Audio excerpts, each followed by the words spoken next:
प्रणाम, नमस्ते। ज्ञान योग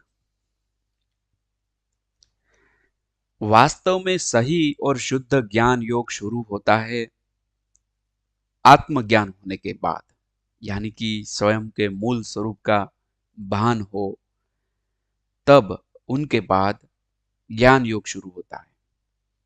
फोर योग ज्ञान योग व्यक्ति को शुद्ध आत्मज्ञान की ओर ले जाता है। शुद्ध आत्मज्ञान के बाद ही शुरू होता है रियल ज्ञान योग। यह आपको याद रखना है। सिर्फ कभी कभी हमें ऐसा लगता है कि हमने फिनिश कर दिया सब्जेक्ट, लेकिन वह सब्जेक्ट हम जानते हैं, उसके बाद वह सब्जेक्ट का एप्लीकेशन शुरू होता है। यह याद रखना।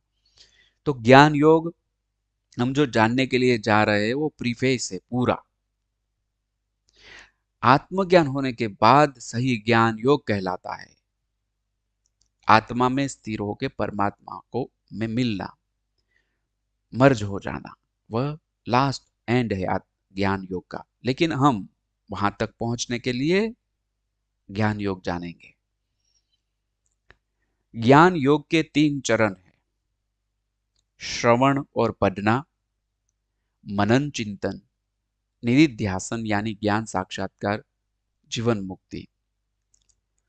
तो इसके 3 चरण आपको याद रखने हैं।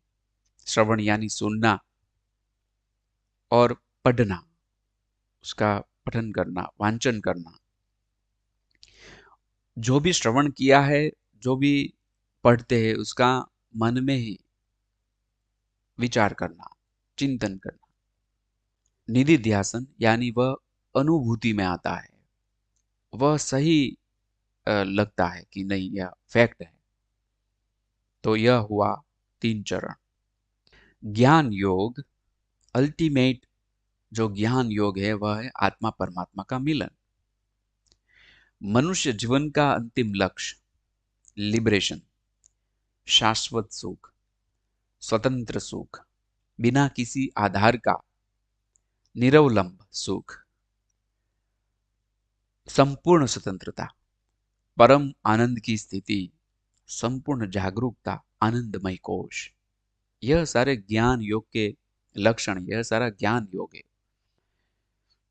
अंतिम विलय, अल्टीमेट मर्जर। जाबाल उपनिषद में कहा गया है, न स पुनरावर्तते, न स पुनरावर्तते, देर इज नो रिटर्न।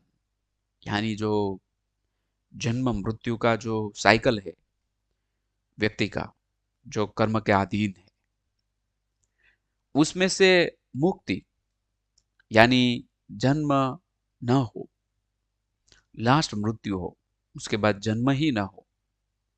न स पुनरावर्तते, न स पुनरावर्तते, देर इज नो रिटर्न। वापिस आना ही नहीं है। अल्टीमेट मर्जर, जो खुद का स्वयं का स्वरूप है परमात्मा, वह परमात्मा स्वरूप हो जाना। मुंडक उपनिषद में कहा है, अप्राणो ह्यमनाः शुभ्रो ह्यक्षरात् परतः परः। There is no prana, there is no mind, there is no intellect, and it is the state of pure transcendence or absolute silence. यह है अल्टीमेट ज्ञान योग। विदेह मुक्ति, मोक्ष, जन्म मृत्यु से मुक्ति।